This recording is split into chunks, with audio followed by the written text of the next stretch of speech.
ça ou qui gère? Qui gère ça? Pas moi qui gère ça.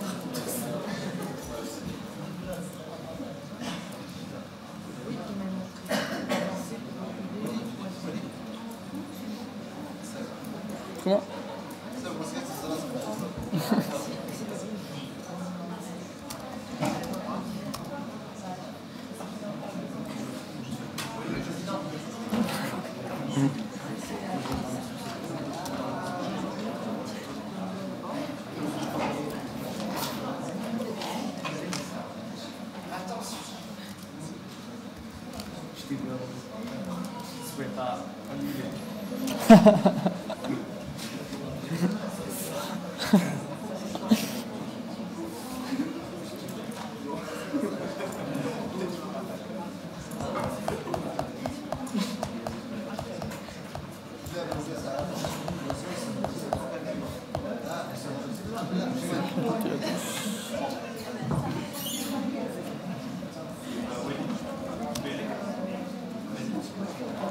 On commence? Attends, j'attends. Oui, moi.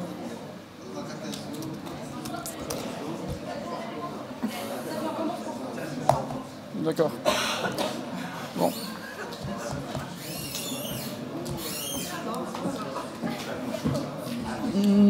C'est bon?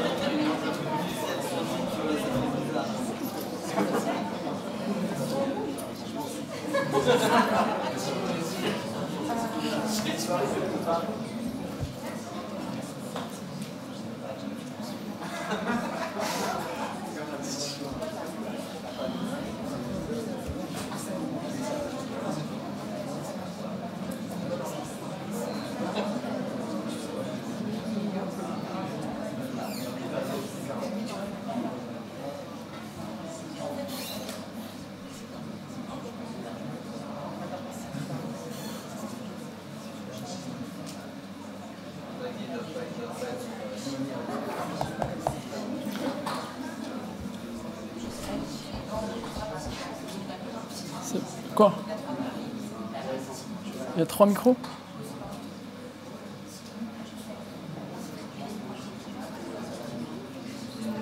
C'est bon? Bon. Bonjour à toutes et à tous, et merci d'être tous venus aujourd'hui pour cette journée de clôture des Journées de la jeunesse marocaine. Nous allons donc commencer notre conférence culturelle qui traitera de la démocratisation de la culture au Maroc. Comme vous le savez, la question de la culture au Maroc prend aujourd'hui une ampleur accrue au regard du contexte actuel. Non seulement parce qu'elle est inextricablement liée à la question du progrès social et du développement économique que connaît le royaume, voire elle les façonne et les conditionne, mais également parce que le Maroc actuellement est au cœur d'une transition démocratique aussi passionnante que délicate. Il n'y a point de raison pour que cette transition ne dépasse pas le champ du politique pour toucher à la chose culturelle. Bien au contraire, le Maroc, par la richesse de sa culture patrimoniale et régionale et nationale, peut et doit investir dans la culture comme un levier d'action pour la société de demain.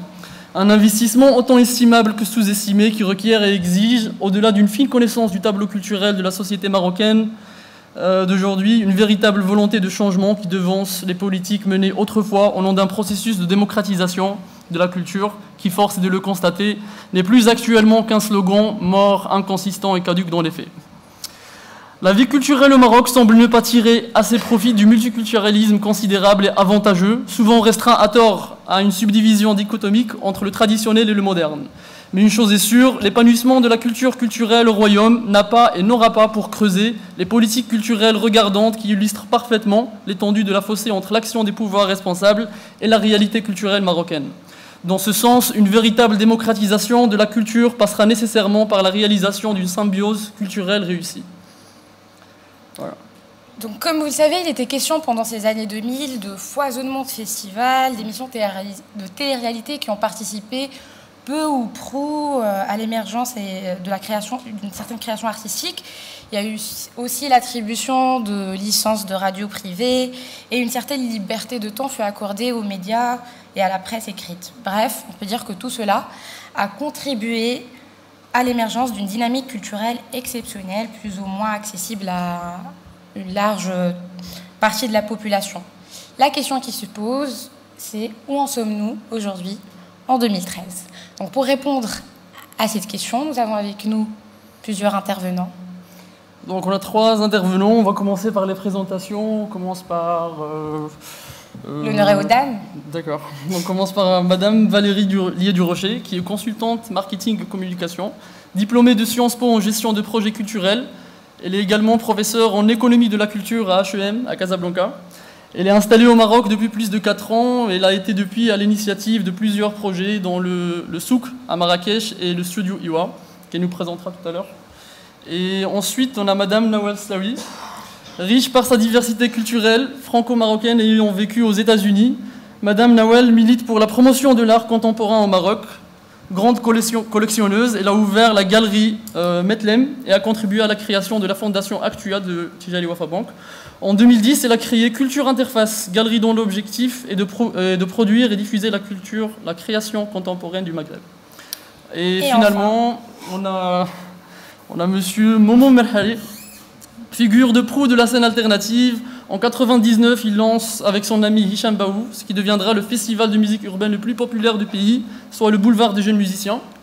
Ensuite, en 2006, il reçoit la distinction du meilleur jeune entrepreneur musical de l'année à Londres. Donc, voilà. Juste pour rebondir sur cela, on va permettre à Madame Nawal Slaoui de vous présenter ses projets, ce qu'elle fait pour le Maroc et comment on réussit aujourd'hui plus ou moins à démocratiser les arts plastiques et l'art contemporain dans notre pays. Donc je vous demande de les applaudir bien fort.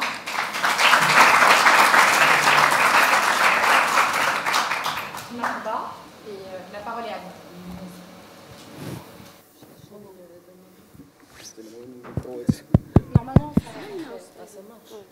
Bonjour tout le monde, m'entendez? Oui. Je suis ravie d'être là aujourd'hui et merci à la MGE de m'avoir invité. J'espère que je pourrai apporter quelques réponses à vos questions. J'avais prévu de parler un petit peu de mon parcours. Je pense que vu le peu de temps qu'on a, on va zapper ça et on va passer directement à un projet culturel très spécifique qui a eu lieu en 2005. On va arriver à 2013. On va commencer avec le Festival de Casablanca, première édition. Donc, vous allez être un petit peu tolérants avec moi parce qu'il faut que je manipule pas mal de choses en même temps. Avant tout, j'aimerais vous dire, donc j'ai passé une partie de mon enfance aux États-Unis, à New York. J'ai eu une grande chance de côtoyer la culture sous toutes ses facettes, que ce soit les comédies musicales, le théâtre, les musées, les galeries, les concerts de musique classique, les opéras. Et ça, c'est une petite anecdote qui est importante pour moi. J'allais régulièrement à Central Park, il y avait un étang avec une sculpture d'Alice au Pays des Merveilles, une sculpture en bronze sur laquelle on grimpait. Et ça a eu un impact très très important dans le reste de ma vie. Le fait de pouvoir côtoyer la sculpture d'aussi près, de la toucher, de la vivre, d'une part, et puis plus tard j'ai réalisé qu'en fait ces adultes qui avaient créé cette sculpture ont permis aux enfants de rêver. Et ça, voilà, c'est extrêmement important parce que ça nous donne confiance en soi et ça nous dit qu'on peut inventer, on peut rêver et il faut rêver. Donc, ce que je vais vous présenter là, le Festival de Casablanca, cette première édition, je vais vous parler du phare d'El Ankh, qui est ici, voilà une petite maquette. Cette première édition comportait 4 disciplines artistiques. Il y avait le spectacle de rue, l'art urbain, la musique, bien évidemment, et le cinéma. Aujourd'hui, ce festival, malheureusement, n'existe plus pour l'instant. On l'espère qu'il va revenir. Il est très important pour la ville de Casablanca. Je vais vous parler de ce phare parce que j'ai eu la chance et l'honneur d'avoir en charge donc la discipline art urbain à Casablanca dans ce festival. Et ce qui m'avait beaucoup interpellé, c'était ce phare. D'ailleurs, cette idée avait traîné en moi depuis une douzaine d'années auparavant. Et je l'ai proposé à la ville et aux organisateurs du festival qui l'ont accepté. Et donc en fait, c'était d'abord de mettre en avant et valoriser un patrimoine architectural de la ville qui date de 1917 et qu'on ne voyait pas. Pourquoi on ne le voyait pas? Parce que d'abord le quartier d'Al-Ankh était devenu une sorte de site géographique tabou, parce qu'il y avait à l'époque une sorte d'asile psychiatrique entre guillemets qui effrayait les gens. Et au pied de ce phare, il y avait un bidonville qui existe toujours, qui était en fait un des bidonvilles les plus structurés de la ville de Casablanca, parce que dans les années 40, c'était des casernes militaires qui avaient été créées par les Français pendant le protectorat.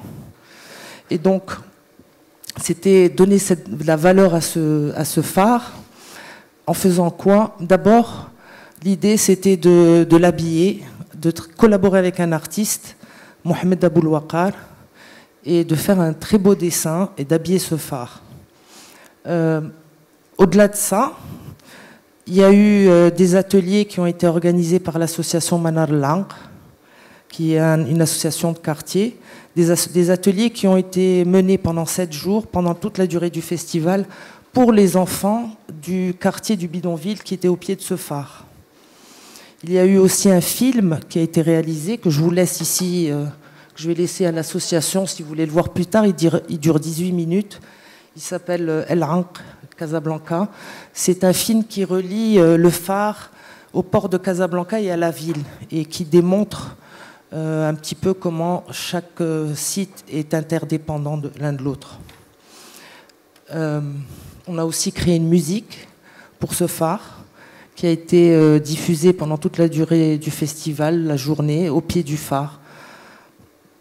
Alors, ce que j'aimerais soulever, c'est qu'avant d'intervenir en milieu urbain, ce qui est très important, c'est de prendre connaissance de son entourage, des habitants qui y sont, qui vivent dans ce lieu, et de comprendre un petit peu. Donc, là, vous avez l'intérieur du phare de Casa, donc cet escalier absolument magnifique, avec l'ancien drapeau du Maroc,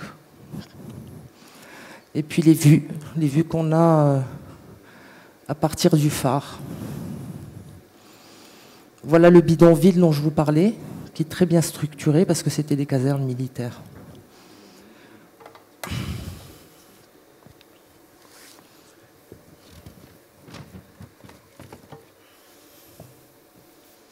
Voilà le dessin que Mohamed Aboulouakar a dessiné. Donc il a voulu rendre hommage à l'océan, au vent, au compas. Vous voyez un compas marin, un petit peu plus bas un compas, et les tétrapodes qu'on utilise pour construire des jetées. Donc ça a été fait alors, en collaboration avec un architecte qui a dessiné le plan du phare ouvert, et Mohamed Aboulouakar a intervenu sur ce plan. Ensuite, nous avons scanné ce plan à très haute définition et nous l'avons imprimé sur une bâche micro-perforée de 700 mètres carrés et on a habillé le phare.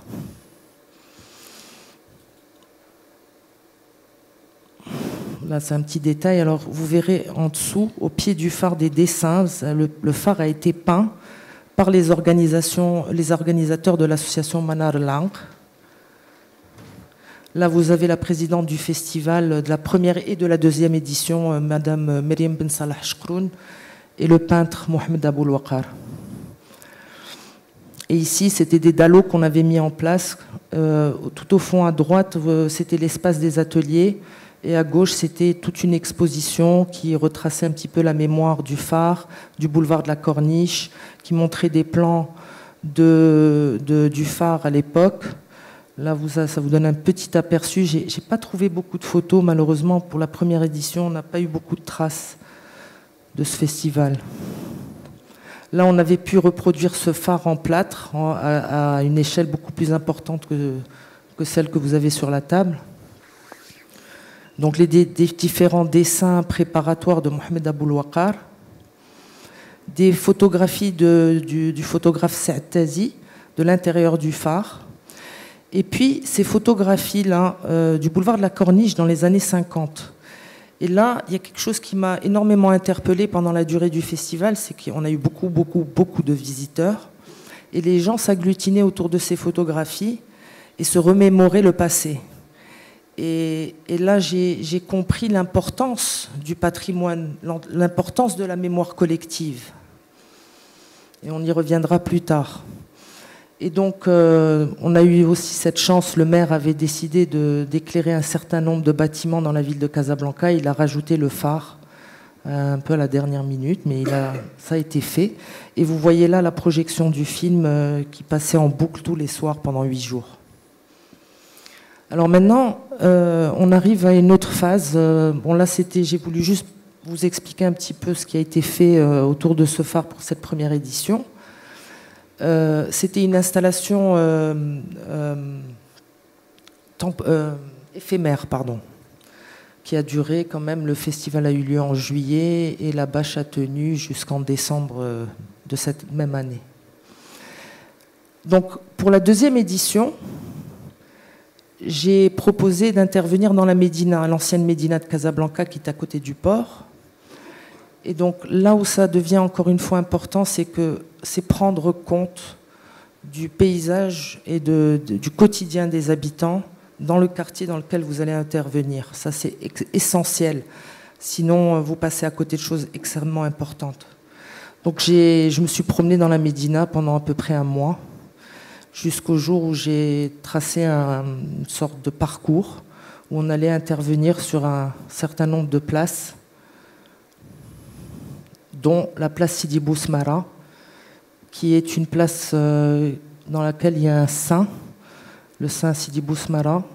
Et le petit arbre que vous voyez à gauche est symbolique sur cette place parce que il fallait, en fait, le principe, il y avait une sorte de mythe autour de cette place et il fallait planter un clou dans l'arbre et vous aviez un souhait, il se réalisait. Et donc j'avais proposé, je reviens en arrière, à l'artiste Najia Mehadji d'intervenir dans ce lieu. Et elle avait proposé de faire toute une installation, d'incruster un dessin dans le sol. Donc ça allait être des travaux assez longs. Je reviens aussi sur quelque chose, c'est que j'avais discuté avec le maire et j'avais repéré un petit cagibi des jardiniers de la commune de l'ancienne Médina. Et je lui avais demandé de m'installer là-bas. Je voulais le transformer en bureau et de me poser dans ce lieu pendant 6 mois. Pour pouvoir côtoyer les habitants, discuter avec eux, les comprendre, les écouter et petit à petit inviter des artistes à venir aussi les entendre et partager avec eux et créer peut-être pour pouvoir les impliquer et pour faire en sorte qu'ils s'approprient ces places, puisque c'était chez eux qu'on allait au bout du compte. Je continue. Il y avait un autre lieu, c'était la place Bab Marsa, ou bien la place Ahmed El-Bedawi, qui est un ancêtre de la musique au Maroc. Et cette place Bab Marsa, que vous voyez là, c'est l'entrée sur le boulevard des Almohades. J'avais invité Younes Rahmoun à faire un projet à l'entrée de cette porte, qui avait proposé une sculpture. Là, je vous montre sa maquette. C'était un bateau en béton couvert de zellige doré, qui allait être placé donc, juste là à l'entrée. Un autre projet qu'il avait proposé, lorsqu'on passe la porte et qu'on monte ces escaliers, vous voyez à gauche un mur, et il avait proposé de faire une installation murale avec des ampoules de lumière, où on allait avoir donc ce bateau à nouveau représenté sur le mur. J'avais aussi discuté avec Hassan Darsi, qui est un artiste qui perce assez bien à l'international aujourd'hui. Il avait une très belle idée, c'était de côtoyer, donc de collaborer avec les habitants et les petites boutiques de la place qui sont là, qui est sur la place Ahmed El-Bedawi. Donc il y avait une hallaba, il y avait un hammam, il y avait un centre de judoka, un café, un hôtel, la poste. Et Hassan Darsi est un artiste très réfléchi, qui intervient avec de la dorure, il dore les objets, c'est une démarche, comme je disais, très réfléchie, mais surtout il ironise autour du concept du pouvoir et de la richesse, d'où le doré. Et ce qui s'est passé, c'est que le financement n'est pas arrivé suffisamment tôt. Et j'ai pris une décision qui peut paraître très culottée. J'ai préféré quitter le festival que de travailler, parce qu'il était hors de question déjà d'annoncer aux habitants ce qu'on allait faire tant que je n'étais pas sûre que ça allait se faire. Donc on faisait nos repérages, on réfléchissait, on avançait sur nos projets. On a même lancé une enquête avec un sociologue qui a réuni un certain nombre d'étudiants et qui ont parcouru toute cette partie de la Médina, qui ont posé un tas de questions et pour pouvoir les comprendre leurs besoins, leurs pratiques au quotidien dans les places. Et donc l'argent n'est pas arrivé assez tôt et j'ai quitté le festival parce que je ne pouvais pas intervenir avec des artistes sans que la population ne soit impliquée. C'était pas possible. Et quand on travaille avec l'être humain, on le sait tous, il faut du temps, beaucoup de temps, de l'écoute. Donc, ce qui s'est passé, c'est que le projet a été donc, récupéré par d'autres acteurs culturels. Ils ont intervenu à la place Sidi Bousmara et sur une autre place. Le temps m'aura donné raison. L'un des artistes avait proposé une aire de jeu qui a été construite. C'était des sortes de cubes en béton percés qui permettaient aux enfants de grimper et de traverser ces cubes. Malheureusement, la réflexion n'était pas tout à fait aboutie. Ou ce que je veux dire, c'est que voilà, ce manque de prise en compte des besoins, de la compréhension des pratiques des gens ont fait que ça a été fait un peu trop rapidement. Les coins de ces cubes étaient très pointus et les enfants tombaient. Quand ils tombaient, ils se faisaient mal. Les habitants ont râlé et la ville est venue et a détruit les cubes. À la place Sidi Bousmara, un autre artiste a intervenu. Il a voulu rendre hommage à ce mythe autour des clous. Il a planté beaucoup de clous. Il y a une partie qui était personnellement que j'ai trouvée très belle. Après, tout est subjectif. Mais encore une fois, parce qu'il n'y avait pas d'implication de la part des habitants, c'est devenu un lieu où les ordures ont commencé à se retrouver au milieu de ces clous-là. Et voilà, ça n'a pas tenu, c'est redevenu un lieu de poubelle. Mais il y a des choses positives, hein. J'y arrive. Enfin, il y a encore quelques petites choses négatives, mais on va revenir vers quelque chose de positif. La 3e édition du Festival de Casablanca, donc 2007, ils ont invité Hassan Darsi, là, dont je vous ai parlé tout à l'heure, qui dore des objets. Là, vous le voyez en train de dorer une salle. Là, il y avait une passerelle, c'était à la Villa des Arts, on traverse cette passerelle. Et il dore aussi des jetés. Ça, c'est aussi en pensant au Haraga et toutes ces personnes qui essayent de traverser l'océan vers les Canaries ou vers Gibraltar et qui vont vers la richesse. Donc, voilà, je vous donne un petit exemple du travail de Hassan Darsi. Et il avait proposé de dorer la boule de Zévaco sur la place des Nations Unies. Et voilà la maquette qui a été présentée au Musée des Beaux-Arts à Bruxelles dans le cadre de Daba Maroc l'année dernière. Hassan est un artiste qui est suffisamment reconnu. Il a une très belle maquette qui a été rachetée par le Centre Pompidou. Et les autorités ne comprenaient pas qu'on puisse payer un artiste à sa valeur. Pour eux, il suffisait de peindre la boule. Donc ils l'ont peinte dans un faux doré, une sorte de couleur bronze terne qui ne brillait pas. Au bout d'un an ou deux, rebelote, il y a eu une nouvelle intervention sur la boule de Casa, que vous allez voir maintenant, faite par la ville, donc notre drapeau marocain. Et quand on se rapproche, on découvre les traces de la peinture dorée terne en dessous, et on découvre aussi que c'est du scotch qu'ils ont mis, c'est pas peint, et que le scotch se détériore. et que ça tombe en ruine. Et voilà. Et puis du coup, comme personne n'est impliqué, c'était pour la visite de Hollande. Aujourd'hui, il y a des poubelles. Voilà où on en est. C'était pour la visite de Hollande. Ah oui, c'est à cause de Hollande, ça. Hein. Ah ben voilà, en plus. Mais je vais revenir maintenant sur une touche positive quand même. Donc là, je reviens sur le phare parce que vous verrez. Alors là, je vais utiliser le pointeur. Là, c'est la couronne, là, qui est partiellement peinte en doré. Ça, c'est le maître de phare, Abdallah, le maître du phare de Casablanca, d'El Ankh, qui s'est tellement approprié ce projet, il était tellement content qu'il, en cachette, avec beaucoup de discrétion, il a décidé de restaurer cette couronne qui, à l'époque, était dorée. Donc un jour, il a pris des bombes et il les a peintes. Je n'étais pas du tout au courant. Et malheureusement, justement parce qu'il ne m'a pas tenu au courant, il lui restait plus de bombes, donc il n'a pas pu finir son travail. Mais l'idée, ce que je veux dire, c'est que voilà, quand on s'approprie un projet, quand on se sent impliqué, eh ben on le fait avec amour, on le fait proprement, on le fait bien. Et bon, je reviens sur cette touche parce que j'ai quelques petites anecdotes finales que j'aimerais partager avec vous. Le maire de la ville avait refait tout l'asphalte autour du phare et l'accès au phare. Donc les habitants étaient très très contents parce qu'ils ont compris qu'on respectait, voilà, ils étaient là et on respectait leur existence.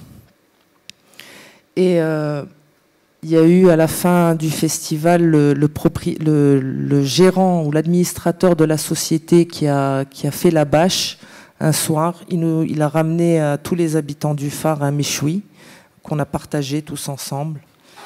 Et deux autres petites anecdotes. Il y a eu un jour une femme qui se tenait au pied du phare. J'étais à côté d'elle. Et elle regardait comme ça avec la tête élevée. Et elle nous disait aujourd'hui, je suis fière d'être casablancaise. Et la dernière petite anecdote, c'était un chauffeur de taxi, parce qu'on a monté la bâche de nuit. Bon, ça a été difficile, on a mis 5 jours pour le faire. D'ailleurs, elle a été montée en rappel. Et ce taxi passe à 6 h du matin sur le boulevard de la Corniche. Oh, voilà, donc il était ravi. C'était une très belle expérience. Moi, là où je veux conclure, c'est que on parlait de ponctualité ou de durabilité dans la démocratisation de la culture. Je pense qu'il faut plusieurs événements ponctuels pour rentrer dans la durabilité. Ça, c'est extrêmement important. Encore une fois, il faut prendre son temps. Le temps est essentiel quand on est en milieu urbain, quand on veut partager. Ce qui est important, c'est de pouvoir s'approprier la culture, voilà, pour la démocratiser. Merci beaucoup.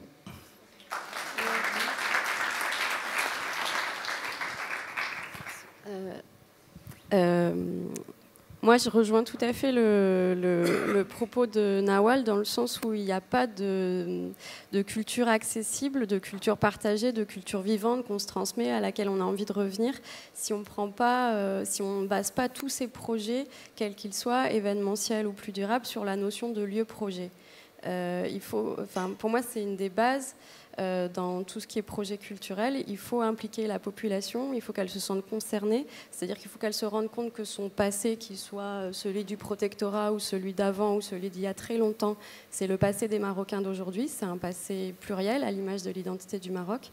Il faut qu'ils se rendent compte qu'effectivement, même si on fait un événement sur de l'art urbain qui peut peut-être concerner la catégorie à laquelle j'appartiens, plutôt privilégiée à Casablanca, si on implique le voisinage, si on implique la population locale, elle va développer une fierté, elle va développer une curiosité, elle va développer un lien affectif et donc un nouveau regard sur l'art. Elle va comprendre que l'art, c'est aussi pour eux et que ce n'est pas une question d'aller chercher du sens dans une œuvre, c'est aussi une question de juste se projeter et d'éprouver un plaisir esthétique. Et ça, c'est abordable auprès de tout le monde. Donc, moi, la notion de lieu-projet est aussi cette réappropriation d'un patrimoine très large, à l'image de la richesse du pays. Je pense que c'est une des clés de la démocratisation de la culture au Maroc.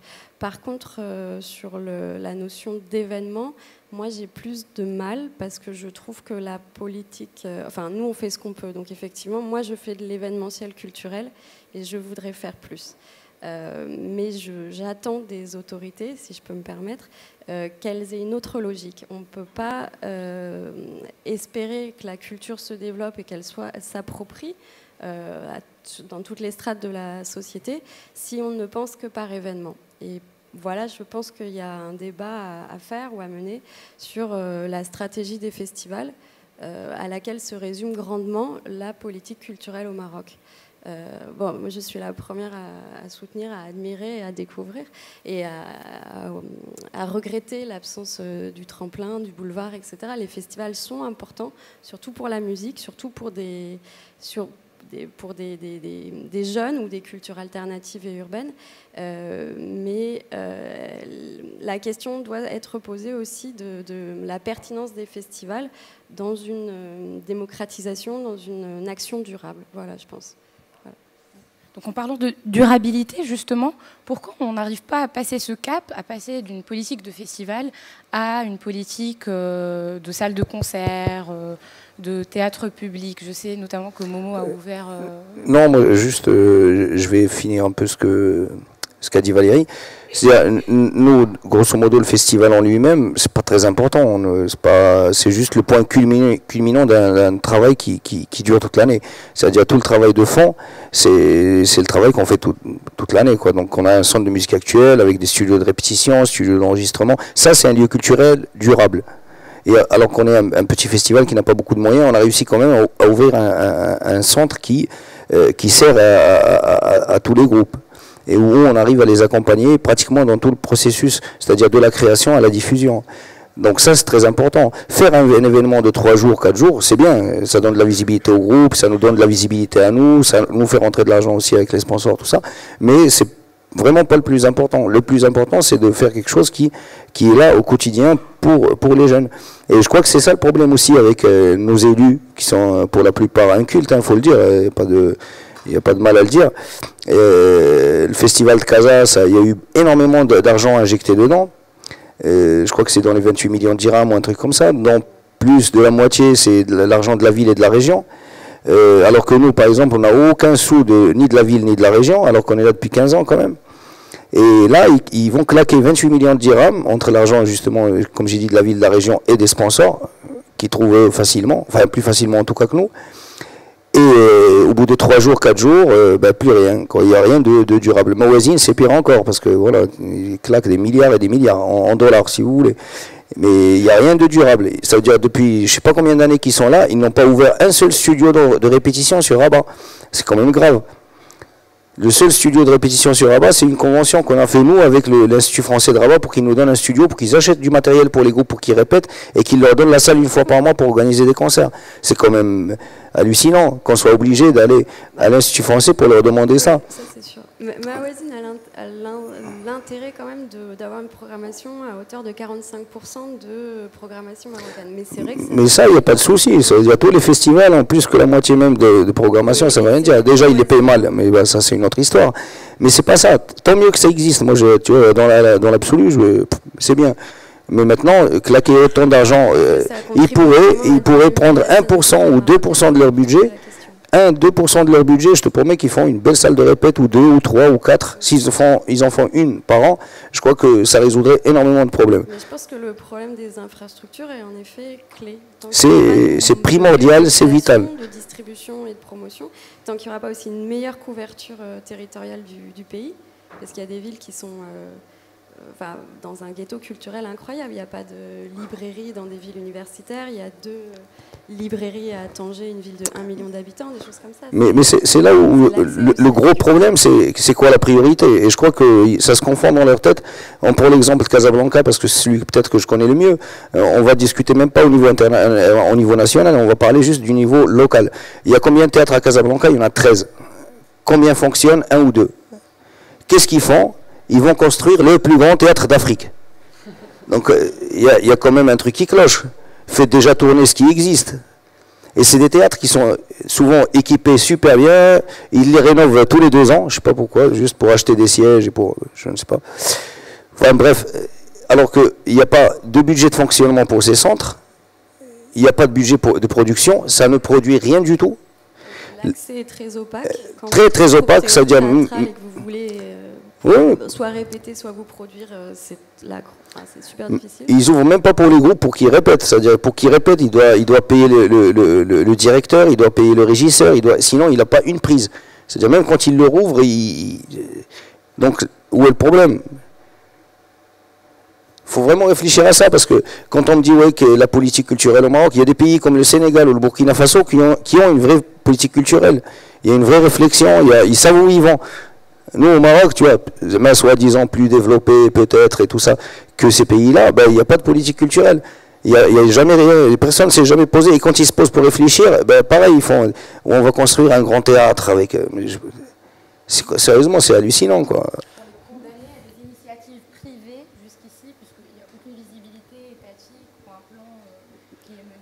Non, l'État intervient, il a une politique claire, il a publié son budget, sa vision 2020 il n'y a pas longtemps.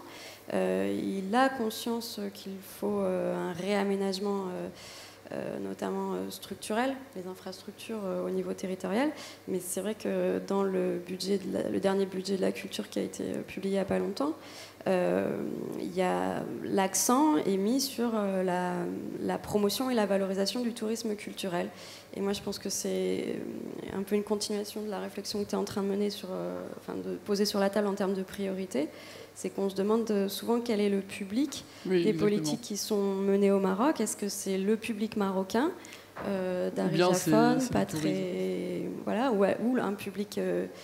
beaucoup plus riche et qui demande aussi plus de divertissement ou alors de folklorique, un public touristique. Et le calendrier, par exemple, des festivals qui ont lieu annuellement, régulièrement au Maroc, interroge aussi le consommateur. Quel est le consommateur final de ces politiques culturelles? Est-ce qu'on a envie d'ouvrir la porte à des gens qui ne se sont pas concernés par la culture, ou est-ce qu'on a envie d'attirer de plus en plus de touristes culturels? C'est un choix économique, c'est peut-être un choix de facilité parce que le Maroc attire déjà peut-être 8 millions de touristes culturels par an, ce qui est énorme. C'est vrai que le tourisme culturel dans le monde, c'est aussi quelque chose qui est en croissance. C'est 40% des touristes mondiaux, donc c'est beaucoup, beaucoup de recettes. Mais par exemple, les pays du Golfe, dans leur stratégie post-pétrodollar, pensent à une politique culturelle qui vise un touriste étranger aussi, bien sûr, mais un touriste qu'on respecte, ou un touriste auquel pourra se joindre une population locale. Je pense au Louvre à Abu Dhabi, je pense à l'Art Fair de Dubaï, des choses comme ça.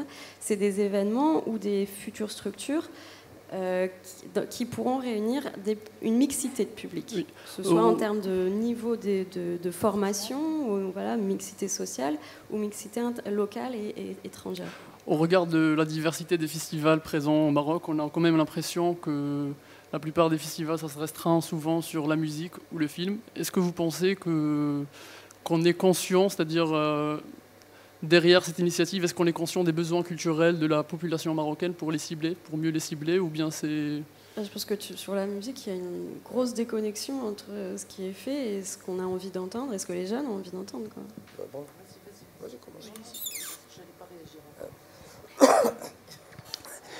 Dans l'absolu, et on a combien de festivals au Maroc? Sérieusement, je ne sais pas, on a en tout cas peut-être une vingtaine, 24 ou à peu près ça. Combien de festivals ont vraiment une âme? C'est ça la question, moi, que je pose. Il y a le boulevard, oui, ça, on a une ligne, on va dire éditoriale, on a une ligne artistique et tout ça, on s'y tient, il n'y a pas de souci. Il y a quoi d'autre? Il y a Fest Musique Sacrée, qui est quand même là, avec une vraie réflexion artistique derrière, avec Fouzi Sqali. Il y a Festival de Gnawa de Souera, qui a donné la preuve aussi qu'un simple festival peut être un levier économique pour une ville entière. C'est-à-dire, nous, on connaît Souera avant le festival, et après le festival, et 10 ans après. Sérieusement, ça a transformé la ville. Et c'est le festival qui l'a transformé, rien d'autre.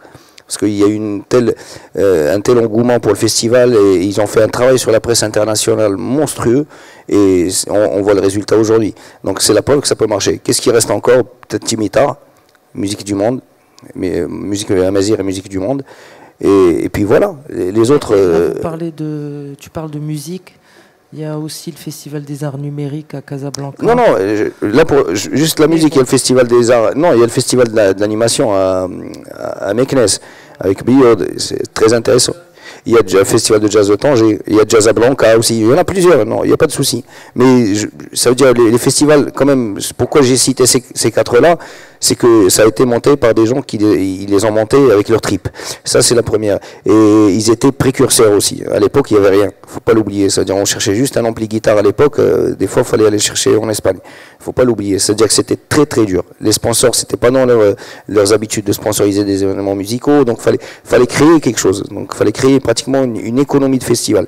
C'est là où les prestataires ont commencé à acheter du matériel, à se développer et tout ça. Et c'est grâce à ces festivals-là qu'aujourd'hui, on peut avoir tout le matériel qu'on veut, par exemple, et tous les métiers qu'on veut. Parce que même nous, on prend les ingé-sons ou les régisseurs ou les éclairagistes, on les ramenait de France.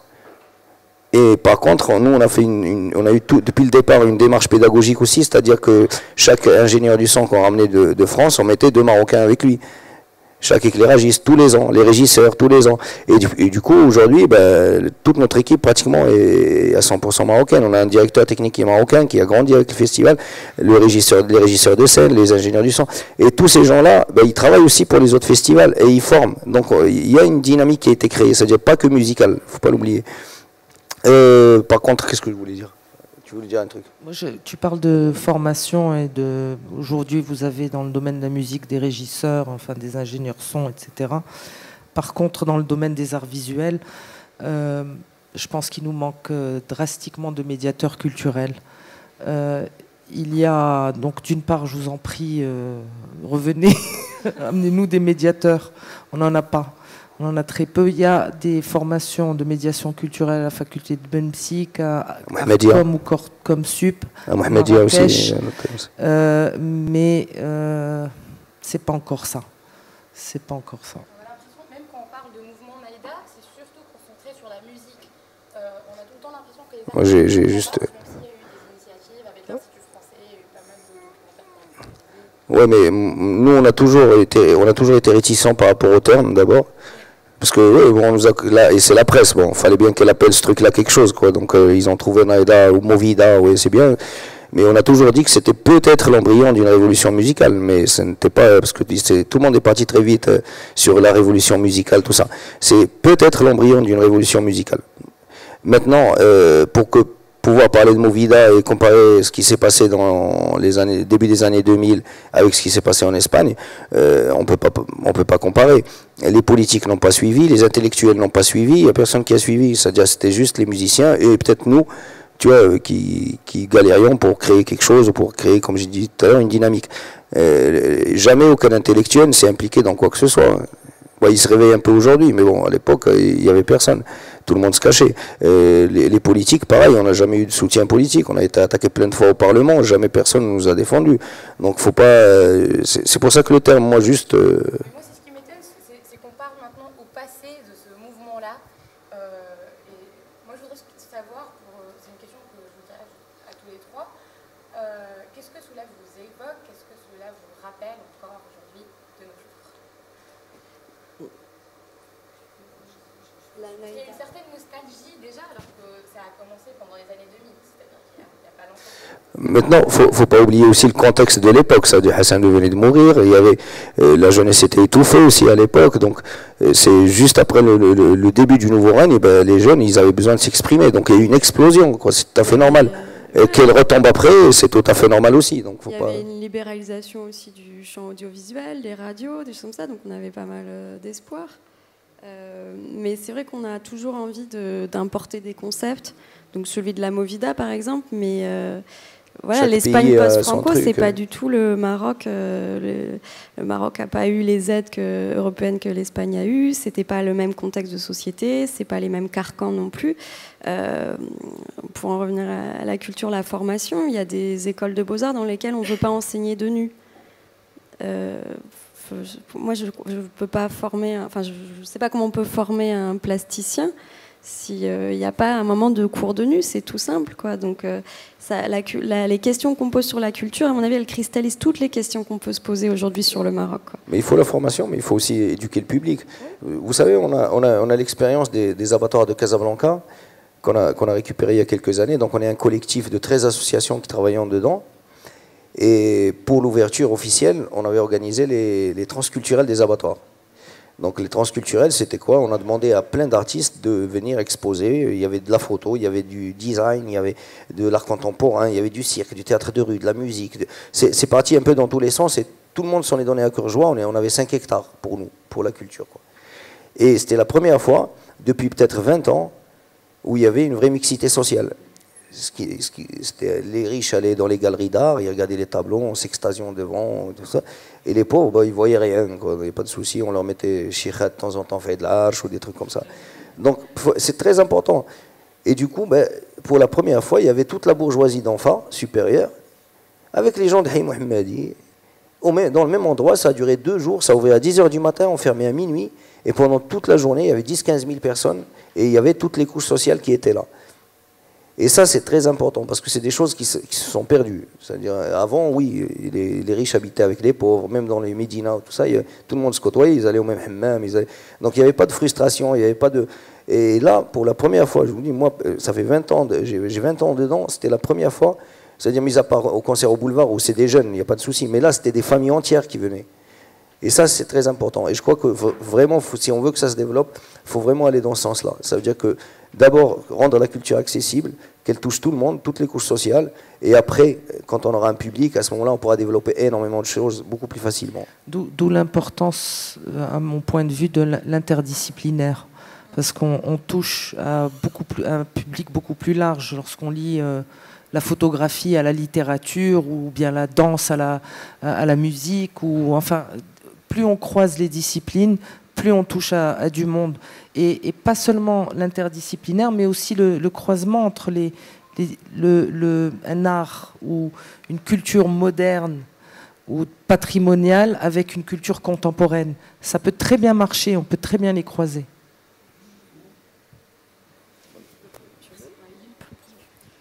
Juste pour revenir à un point que vous avez soulevé tout à l'heure, concernant l'accompagnement des jeunes artistes, notamment les musiciens dans le boulevard, on a cette impression qu'il y a des talents marocains, qu'il y a des gens qui sont prêts à se lancer dans le domaine de la musique, mais quand ça vient à la distribution, on a quand même que c'est ici où ça claque un peu. Il n'y a pas de... Qu'est-ce que vous pensez de... Il y a deux façons de voir les choses.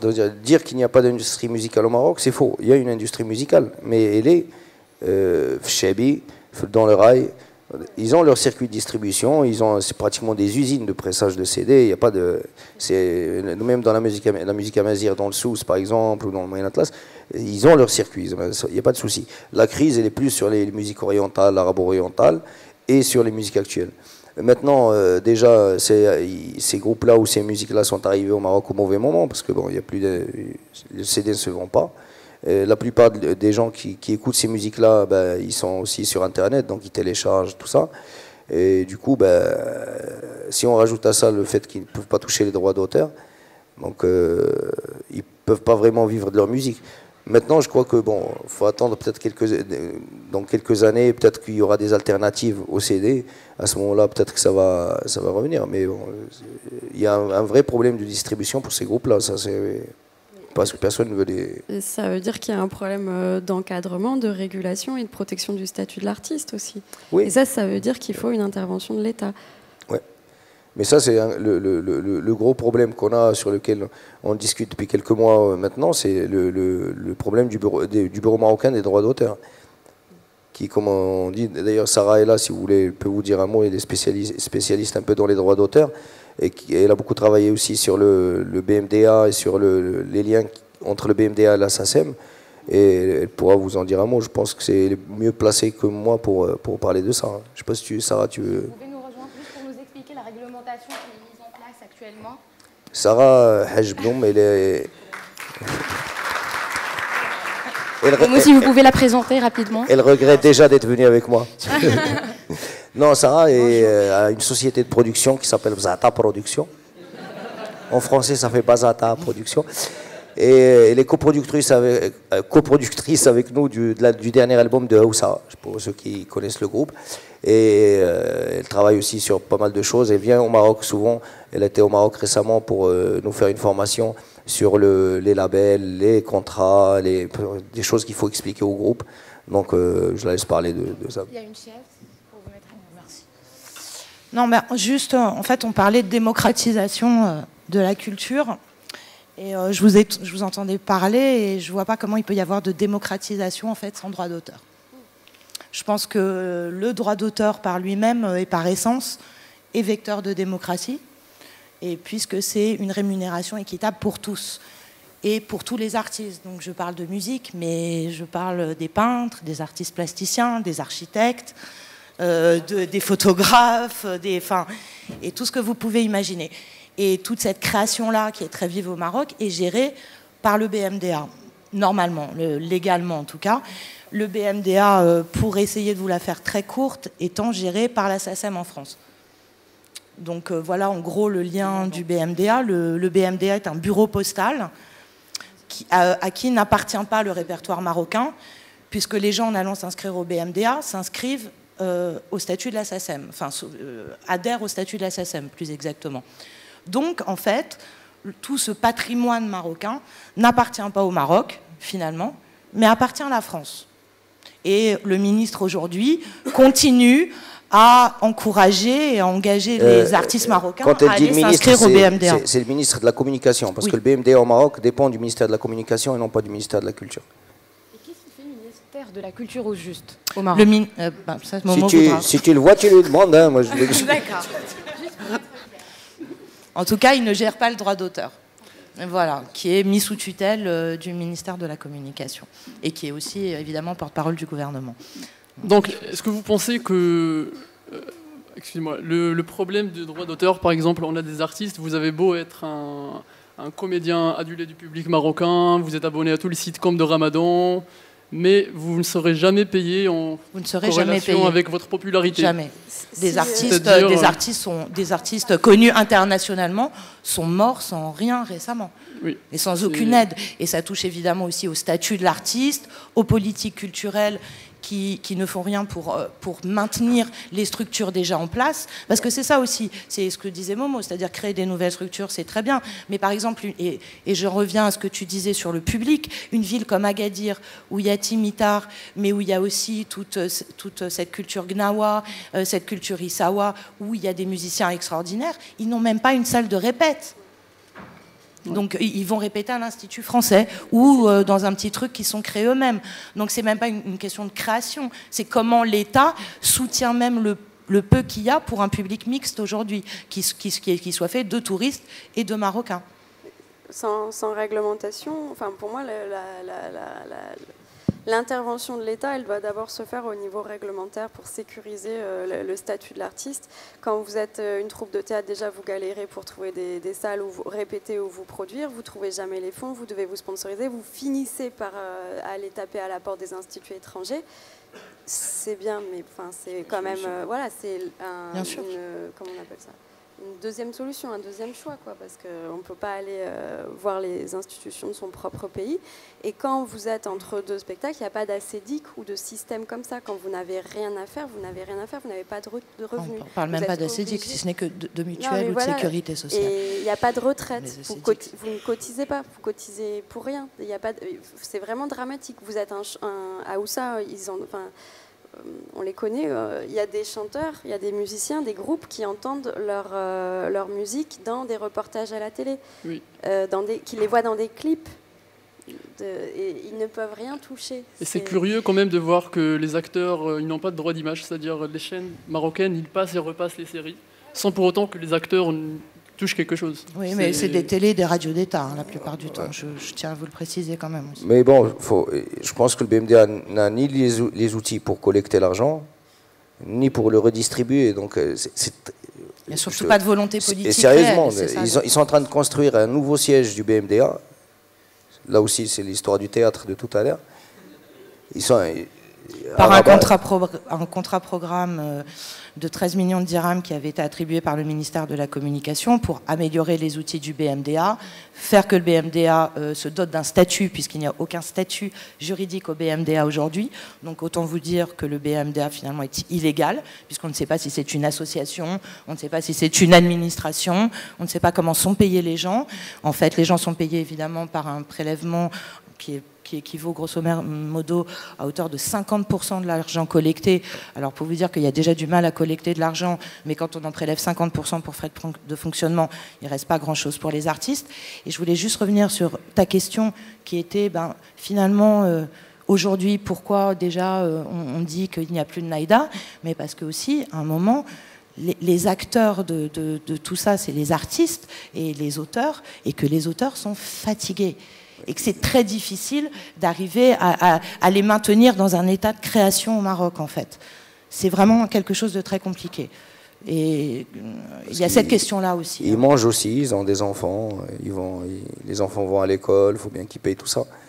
Donc, et tant qu'ils n'ont pas de rémunération correcte, ça veut dire qu'ils puissent vraiment se libérer de tout pour se concentrer sur leur musique et sur leur création. Et ça, je ne parle pas que de la musique, hein, c'est dans tous les domaines, y compris dans le théâtre. Mais après, moi, je crois qu'à la base, le BMDA n'a pas été créé pour donner leurs droits aux musiciens ou aux artistes. À la base, c'est un outil de censure. Tu ne pouvais pas sortir une pièce sans qu'elle passe par le BMDA. Donc, ça leur permettait de lire les textes et tout ça. Et les chansons, c'était pareil. Donc, maintenant, ils ne peuvent plus rien censurer, donc autant donner leurs droits aux artistes, autant restructurer le bazar pour que les artistes puissent vivre de leur musique. Mais au-delà des freins politiques, par moment, il y a aussi une partie de la population plus ou moins conservatrice, puisqu'on lie facilement et toujours la question de la culture à celle de l'identité. Moi, je voudrais savoir ce que vous répondez à tous ceux qui disent que le développement d'une certaine culture urbaine va à l'encontre de nos traditions, de notre patrimoine et nos valeurs. Sérieusement, moi, j'arrête pas de leur dire parce que je suis. Non, il y a plein de débats où tu te retrouves avec des gens, les pseudo-conservateurs ou pseudo, je ne sais pas quoi, où ils te sortent l'histoire de l'identité. Moi, je suis berbère, donc ma culture, c'est shlah, donc tout ce qui est mazir. Donc pour moi, tout ce qui est arrivé après, y compris l'arabe, y compris l'islam, y compris tout ça, c'est pas ma culture. Je suis capable de dire ça aussi. Si on veut suivre leur logique, ça veut dire qu'au bout d'un moment, tu fermes la porte, tu dis ouais, moi c'est mon identité, c'est celle-là, il n'y a plus rien qui rentre. Justement, en parlant de ça, d'identité, on parle quand même 5 langues au Maroc. Ouais. Et ça, chaque langue correspond à une différente culture. Donc, je ne vois pas pourquoi aujourd'hui on va fermer la porte et dire non, notre identité c'est ça, et on va refuser toutes les influences qui viennent de l'extérieur. C'est pas possible. Il y a des gros freins de développement à ce niveau-là, parce que moi quand je suis arrivée au Maroc, d'une famille marocophile quand même, on m'a quand même présenté les Berbères comme une minorité au sein voilà, donc ou alors quand je parle de l'histoire du Maroc, on a l'impression que ça ne commence qu'après l'indépendance, des choses comme ça. Voilà, un pays 5 fois millénaire se résume à 6 décennies d'histoire. Et je sais pas si c'est les séquelles de l'arabisation. Non, c'est du panarabisme. Du panarabisme, ouais, le contexte international ou des choses comme ça, je sais pas, mais mais c'est grave, moi je me fais parfois... C'est justement, c'est des gens contre qui il faut se battre, parce qu'ils veulent quoi? Ils veulent que le Maroc se renferme sur lui, ce qui n'est pas possible. Encore plus aujourd'hui avec Internet, avec des trucs comme ça. Sérieusement, on fait des concerts de métal à Casablanca avec 20 000 métalleux.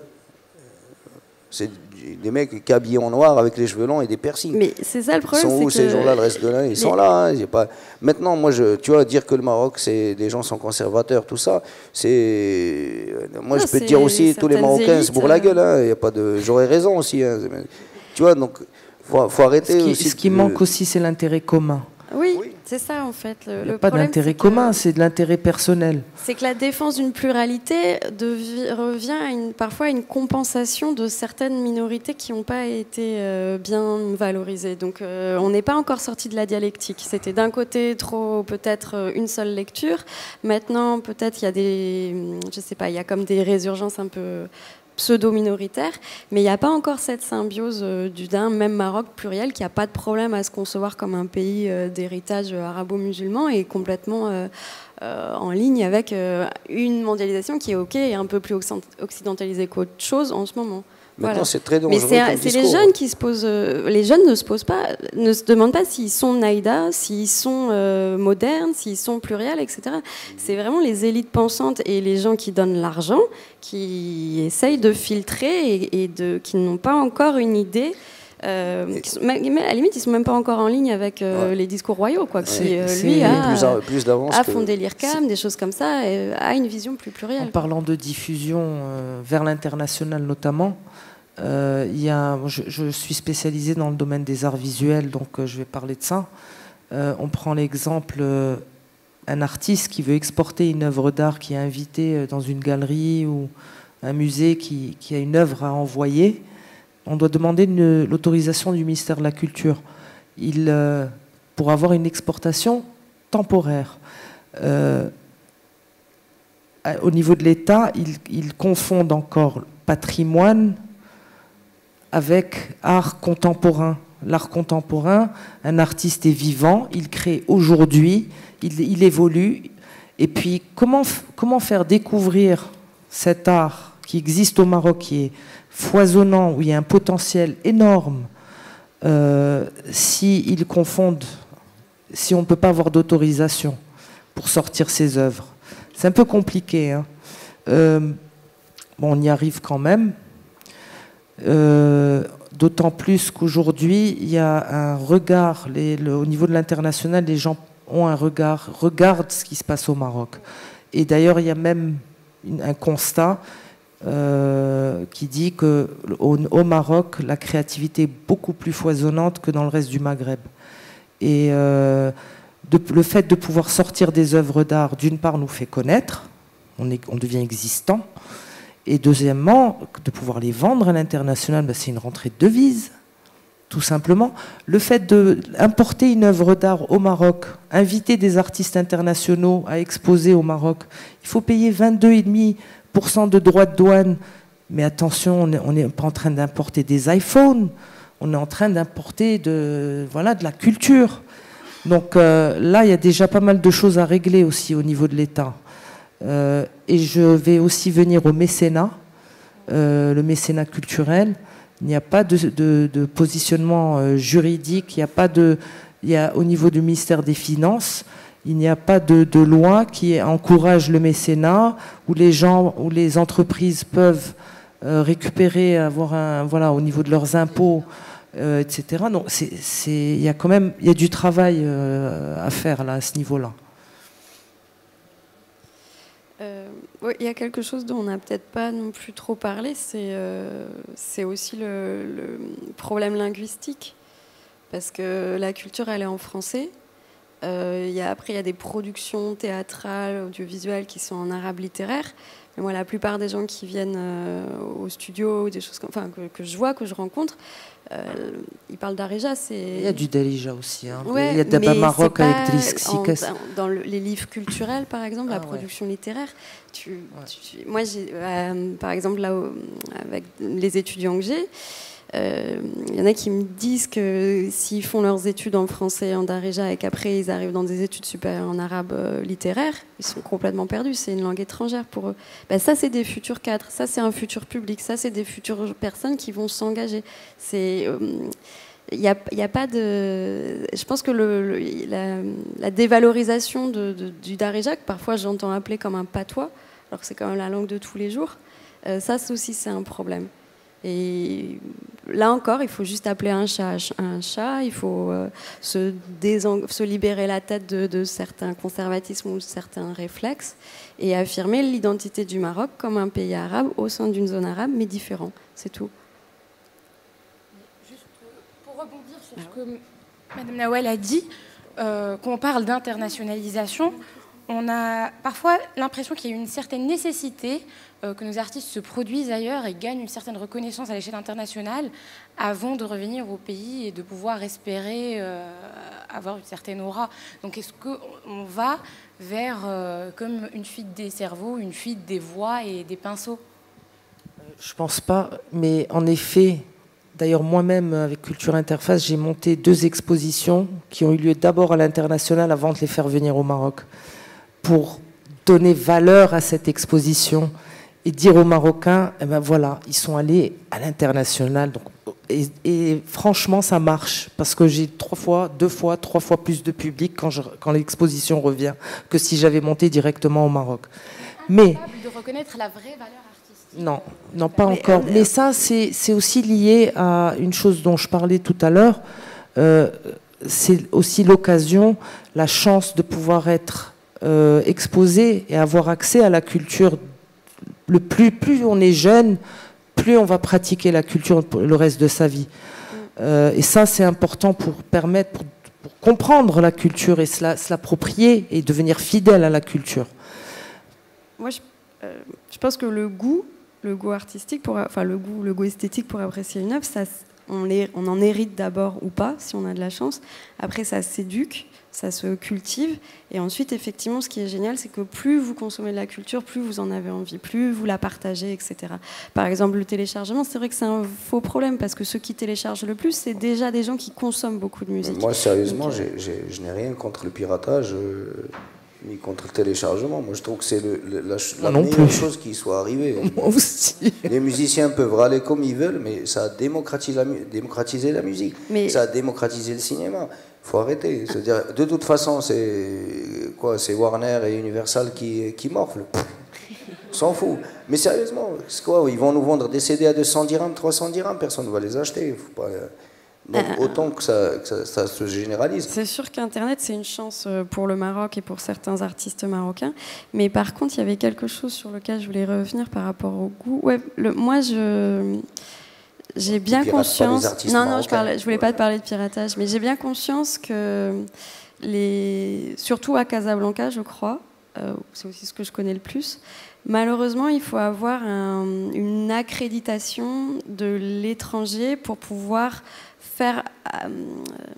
amener un certain regard sur une œuvre marocaine. De l'étranger ou du roi. Ou du roi. Il faut avoir des prescripteurs. De certaines personnes pour la peinture, ou de certaines personnes qui ont de l'influence et voilà, on va les suivre comme le mouton de Panurge. C'est pas des leaders d'opinion. Il manque peut-être de prescripteurs ou de choses comme ça. Et moi, au studio Iwa, on essaye justement de prendre des gens qui ne sont pas cotés, qui ne sont pas exposés, vraiment des primo-accédants à la scène artistique ou des primo-accédants dans le public. Et on essaye de les mettre en avant et de créer des dynamiques vraiment autour d'eux. Et ça marche pour un tout petit peu parce que c'est interdisciplinaire. Comme tu disais tout à l'heure, parce on fait toujours des choses collectives. Quand il y a un photographe qui expose et qu'il y a un performeur à côté, un danseur, etc., il y a un petit peu qui vient pour le danseur, il y a un petit peu qui vient pour le photographe. Et à la fin, même, il y a des projets qui naissent des événements.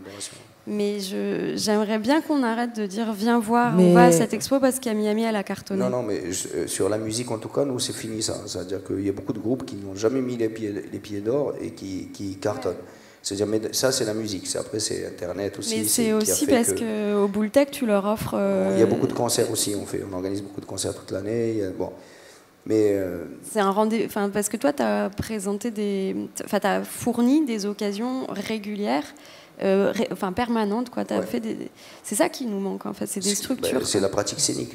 Maintenant, c'est même pas ça, c'est des fois, il faut ramener des groupes étrangers c'était des attrape-nigo au boulevard à la base, c'est-à-dire on ramenait des têtes d'affiche étrangères, mais on s'en foutait de nous, des têtes d'affiche étrangères. Mais c'était le produit d'appel, c'est-à-dire il y a beaucoup de gens qui venaient pour voir ces groupes-là, et par la même occasion, on va découvrir un groupe qui s'appelait Hoba Hoba, ou qui s'appelait Darga, ou Eshkein, donc c'était toujours ça, c'était la démarche, c'était ça, c'était juste. Mais aujourd'hui, on ramène la tête d'affiche, c'est une tête d'affiche marocaine, c'est-à-dire Oba Oba, c'est une tête d'affiche marocaine, Ashken, c'est une tête d'affiche marocaine, et les groupes étrangers, c'est juste comme ça. Enfin, c'est comme ça veut dire on fait de la découverte maintenant avec les groupes étrangers. On va ramener un groupe d'électro DJing, par exemple, dubstep ou des trucs comme ça, pour que les gens aussi découvrent ces musiques-là. Donc, mais l'attrape-nigo, c'est les groupes marocains. On a inversé la tendance. Donc, je pense. Après, juste pour compléter ce que tu dis, il y a aussi l'inverse, c'est-à-dire le besoin de sortir du Maroc, en tout cas en ce qui concerne la musique, pour les groupes marocains, tellement ils ont peu d'occasions finalement de jouer au Maroc, de pratiquer leur art et puis de s'enrichir d'autres choses. Et ça, il y a un vrai besoin. Enfin, moi, je le vois, je l'ai encore vu dans les ateliers de formation qu'il y a eu récemment au Boultec, de la demande vraiment très forte des groupes marocains de pouvoir faciliter leur mobilité, que ça soit en Afrique noire, d'ailleurs, ailleurs, sur d'autres continents ou en Europe. De toute la problématique des visas et tout ça, ils ont vraiment besoin de pouvoir sortir et s'exprimer ailleurs et peut-être revenir mieux aussi au Maroc. Et pour revenir là-dessus, il n'y a aucun dispositif politique qui aide et qui favorise l'export non plus des artistes marocains. Enfin, en tout cas, sur la musique.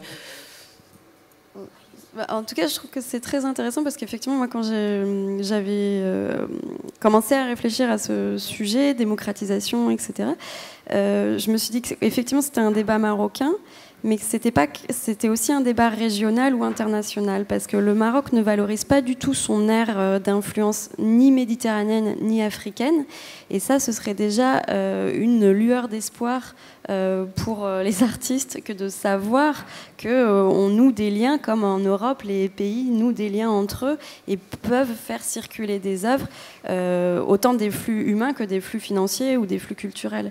Et là, il y a quelque chose à faire. Par exemple, dans le cinéma marocain ne bénéficie pas des arrière-cours qu'il pourrait avoir au Maghreb ou en Afrique. Je pense qu'il y a, là encore, malheureusement, on a besoin d'État parce que c'est pas nous qui pouvons aller...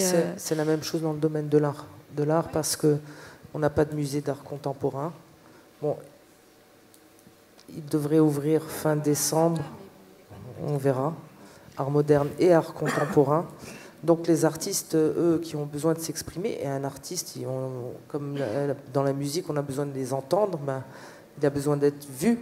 Donc il y a des occasions aujourd'hui au niveau de l'international, comme je disais, le spot ou le projecteur est rivé sur nous. Donc d'ailleurs, moi j'ai une structure qui s'appelle Culture Interface, et même avant ça, depuis l'époque quand j'avais ouvert une galerie d'art dans les années 90 à Casablanca, j'ai toujours essayé de soutenir les jeunes talents et de les faire connaître, de les promouvoir, de les produire et de les diffuser. Aujourd'hui, j'essaie même de pousser vers l'international. D'ailleurs, je parlais un instant tout à l'heure d'un artiste marocain, Hichem Berada, qui a exposé récemment. Donc, j'avais monté cette exposition collective dans une galerie à Paris l'année dernière. J'ai fait revenir l'exposition ensuite à Casa, mais entre-temps, il y a une curatrice marocaine, Mouna Mekwar, qui travaille au Palais de Tokyo, qui a découvert le travail de Hichem et qui l'a proposé dans les modules de février de 2013. Il a été accepté unanimement par la commission du Palais de Tokyo et il a exposé. Non seulement il a eu énormément de succès, l'exposition collective durait 1 mois, ils ont prolongé son exposition jusqu'à aujourd'hui. D'ailleurs, si vous ne l'avez pas vu, c'est fini. Mais tout ça pour vous dire, ce garçon, il a fait le Frénois, qui est une très grande école d'audiovisuel qui se trouve dans le nord de la France. Et il y a 3 jours, il a été accepté à la Villa Médicis pour 1 an en résidence. Et c'est le plus jeune artiste qui rentre à la Villa Médicis dans l'histoire de la Villa Médicis. Et la Villa Médicis, je pense que vous le savez, c'est pas n'importe quoi, c'est exceptionnel de pouvoir rentrer là-dedans. Donc les talents, ils sont là. Ils sont là. Mais l'État n'est pas là pour les soutenir. Il faut de l'argent. Il faut beaucoup d'argent pour soutenir et diffuser ces artistes. Est-ce qu'on n'a pas d'argent ou on la gaspille, par exemple, dans des... Je pense qu'il y a une partie qui est gaspillée. Ensuite, il y a une méconnaissance de ce qui se passe, de l'art ou de la musique actuelle au niveau de l'État. Les gens qui gèrent le ministère de la Culture notamment, ils ne savent pas ce qu'est le mapping, ils ne savent pas ce qu'est l'art conceptuel, ils ne savent pas, ils ne sont pas à jour. Il y a une sorte de scission entre un Maroc contemporain et un Maroc qui encore vit autour de Chaïbia, des chirrettes, comme tu disais, etc. On a le ministère de la Culture, son budget, je crois que c'est 0,34% du budget de l'État. C'est pas grand-chose. Donc, quand ils disent on n'a pas d'argent, moi je les crois. Il n'y a pas de souci, je leur demande même plus rien. Maintenant, c'est quoi le problème? Par exemple, il y a des alternatives. Quand on parle de fiscalité pour les sponsors ou pour les mécènes, tout ça, c'est une solution. Il faut encourager les gens à donner. J'étais à San Francisco il y a quelques années. Ils ont mis une taxe. Aux États-Unis, il n'y a pas de ministère de la Culture. Au moins, ils ont réglé le problème. Donc, tout va bien. Par contre, la ville de San Francisco prélève $1 sur chaque nuitée dans les hôtels de San Francisco. Quand vous avez 10-15 millions de touristes qui débarquent, pour chaque nuitée $1, à la fin, ça fait beaucoup d'argent. Et cet argent-là, il est redistribué à des organismes qui sont dans la ville, des théâtres, des associations, pour l'achat d'œuvres d'art pour les jardins, tout ça. Donc, c'est des solutions de rien du tout. C'est même pas eux qui payent. Hein. Faisons payer juste les touristes. Chaque nuitée à Casa, un dirham, on va mettre 10 dirhams. En France, il y a le 1% pour la culture. Ouais. Chaque bâtiment qui est construit par l'État, il y a 1% du budget qui va pour réaliser une œuvre d'art. Donc, il y a des alternatives, il faut juste réfléchir, il faut juste se poser. Et même ça, ils sont incapables de le faire. Oui. Donc on va voir, peut-être qu'il y a une nouvelle génération de politiciens qui arrivent, qui sont peut-être moins véreux, il faut le dire, qui sont plus impliqués, qui sont intellectuellement un peu plus évolués que ce qu'on a aujourd'hui, et puis peut-être on trouvera d'autres solutions. Mais tant que l'État ne s'implique pas vraiment, on a beau batailler, c'est que de la société civile, c'est peut-être quelques sociétés privées aussi qui ont un esprit un peu militant, mais c'est que des associations qui bataillent là, que ce soit dans les galeries d'art, que ce soit dans la musique, que ce soit dans le théâtre, que ce soit... Il y a des troupes qui font des tournées dans les montagnes, il n'y a personne qui les aide. Faut pas oublier ces gens-là aussi. C'est-à-dire, nous, à la rigueur, on est beaucoup plus dans le confort que ces gens-là. J'ai des amis à Agadir dans la région qui montent toutes les semaines, pratiquement jusqu'à dans des villages complètement isolés pour leur faire des projections de films ou de dessins animés pour les gamins. On en est là encore. Hein. Faut pas croire, parce qu'on voit la ville, tout ça, tout va bien. Il y a des villages qui sont complètement coupés, des petites villes il ne se passe rien dedans. Et personne ne fait rien pour ces gens-là. C'est-à-dire, mis à part leur emmener quelques fringues et des couvertures en hiver, il y a besoin d'autre chose aussi. Donc voilà, mais ça ne viendra que si le Maroc a une politique culturelle claire, nette, définie, avec des priorités dans tous les domaines d'expression. Et des moyens et des gens compétents pour les mener. Ça fait partie du truc, c'est la formation. Ça commence par l'éducation. Ça, c'est sûr que ça commence par l'éducation. Et aussi arrêter d'importer des concepts qui n'a par exemple, on a parlé de Casart, là, le théâtre de Casablanca, mais il y a aussi le théâtre de Rabat. Alors il va être très joli, il va juste défigurer la vallée du Bourg-Grec, il ne s'intègre pas du tout. Alors qu'une architecture culturelle, elle doit d'abord s'intégrer dans un tissu et dans une population, et ensuite c'est un copier-coller de Waterfront, comme on a vu à Bilbao. Moi, ça me gêne beaucoup qu'il y ait 1,35 milliard de dirhams là-dedans. Et 1 milliard dans Casart. Et je suis sûr qu'ils n'ont pas prévu ni de budget de fonctionnement, ni de production. Ça, ils ont mis le paquet sur les travaux, les murs, les chaises, les trucs, les projecteurs, tout ça, c'est calculé, il n'y a pas de souci.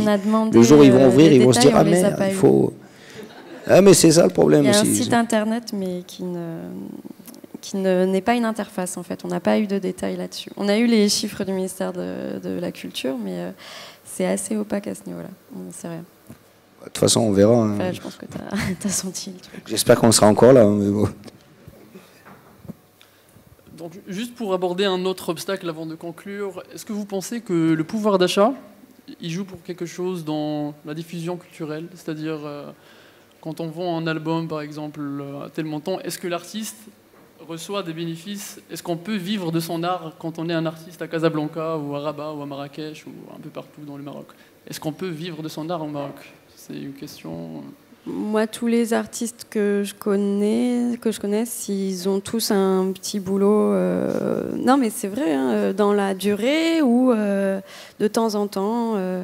Même l'artiste qu'on a exposé, qui est pourtant dans des collections, qui a Yacout Cabage, elle est graphiste à côté, parce que voilà, il faut manger, et souvent aussi le problème, c'est que quand on présente des projets à des municipalités, à des entreprises, etc., par exemple, un DJ, ça ne se paye pas, parce que si la musique c'est sa passion, pourquoi le payer? C'est comme Hassan Darsi, quand il a voulu dorer la boule de Casablanca. Je peux le faire moi-même. Ils ne comprenaient pas qu'on paye un artiste un certain montant, donc ils l'ont peint eux-mêmes.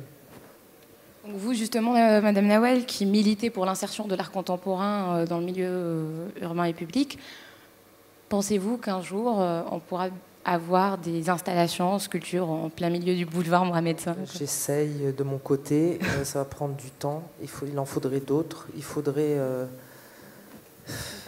que la ville comprenne. Est-ce que tu es lié aux statues qui sont sur la corniche là aujourd'hui? Non. Non. D'accord, mais en tout cas, là les gens un exemple. Ça, bon, après c'est une question de goût, on aime ou on n'aime pas. Mais je trouve que c'était une belle initiative, c'est important. Et c'est donc comme ces sculptures étaient là posées pendant un temps. Bon, mais c'est déjà. Moi, j'ai vu les gens se prendre en photo dessus, j'ai vu les gens s'interroger, des choses comme ça. Et oui, moi, je pense que plus on va multiplier des initiatives comme ça, et plus on va prendre la culture comme quelque chose de global. Oui, bien sûr, il faut de l'argent, mais ça se travaille en amont, ça se voit à la télé, on ne néglige pas les médias populaires, on ne les snobe pas, etc. Des infrastructures de la législation, des cadres. Nous, on arrive déjà à faire des petites choses avec 3 francs 6 sous et surtout de l'huile de coude. Donc, je pense que... Moi, je suis plutôt optimiste. Hein. En tout cas, je vois que les jeunes, ils ont vraiment envie d'une culture qu'ils voient sur Internet et qu'ils espèrent, qu'ils voient de temps en temps comme ça dans un festival ou dans la rue et qu'ils espèrent vraiment plus concrètement. Pour moi, c'est palpable, en tout cas. Il y a vraiment les artistes se débrouillent de toute façon, avec ou sans l'État. Donc ça, c'est positif. Ça, je pense que voilà, on avance de toute façon. Oui, Momo, peut-être un dernier mot avant de clôturer. Je vais dire que je suis optimiste aussi, hein, parce que sinon je ne serais pas là, quoi. Parce que le nombre de fois où on était désespérés, on s'est dit ça n'avancera plus. Et après, finalement, tu relèves tes manches et puis tu traces, parce qu'il y a des gens qui comptent sur ça, parce qu'il y a beaucoup de soutien, il y a beaucoup d'aide, faut pas l'oublier. On a de l'aide, on a beaucoup d'aide, mais de gens, de monsieur tout le monde, de bénévoles chez nous par exemple, on a des mécènes qui nous aident, que ce soit avec de l'argent, que ce soit avec des matériaux, que ce soit, faut le dire aussi, il y a énormément de gens qui s'intéressent à la chose et qui font tout pour que le pays ne sombre pas dans un marasme culturel, quoi, ou un désert culturel. Et je crois que c'est surtout ces gens-là à qui il faut rendre hommage. Quand on monte le festival, on a 100 bénévoles, certains viennent nous donner les clés de leur maison pour héberger les artistes, d'autres viennent nous prêter leur voiture pour aller chercher des artistes. C'est des petites choses mises les unes sur les autres. Moi, une fois, on a fait le calcul de ces petits trucs-là. On fait un spot télé, par exemple, en 3D pour le boulevard. C'est 10 000 dirhams la seconde, un spot en 3D. Tu fais 30 secondes, c'est 300 000 dirhams. Il y a des gens qui nous le font gratos. On a calculé ce truc-là, on est arrivé à 2-3 millions de dirhams. Donc, faut pas oublier ça aussi. C'est-à-dire, il y a la valeur de l'énergie, la valeur du travail qui est très importante. C'est-à-dire, on parle d'argent, oui, bon, bien sûr, faut payer les prestataires, tout ça. Faut payer les artistes. Mais faut rendre hommage aussi aux gens qui triment derrière et qui font que c'est possible malgré le peu de moyens. Donc ça, c'est très important, je pense. Voilà, je pense que le message est clair. Le sujet est très vaste, comme vous pouvez le constater. Donc j'invite tous ceux qui sont intéressés de discuter dehors. Et puis, je vous rappelle qu'il y a une conférence sur l'énergie qui est prévue par la suite. Et la clôture, bien sûr, avec le groupe Mazagan. Donc merci à vous tous d'avoir répondu à notre appel. Et je vous invite à rester pour assister à la deuxième partie du débat. Tout de suite, apparemment. C'est ce qu'on me dit. Pour ceux qui ont des questions, peut-être qu'on peut les poser dehors. Ah, d'accord.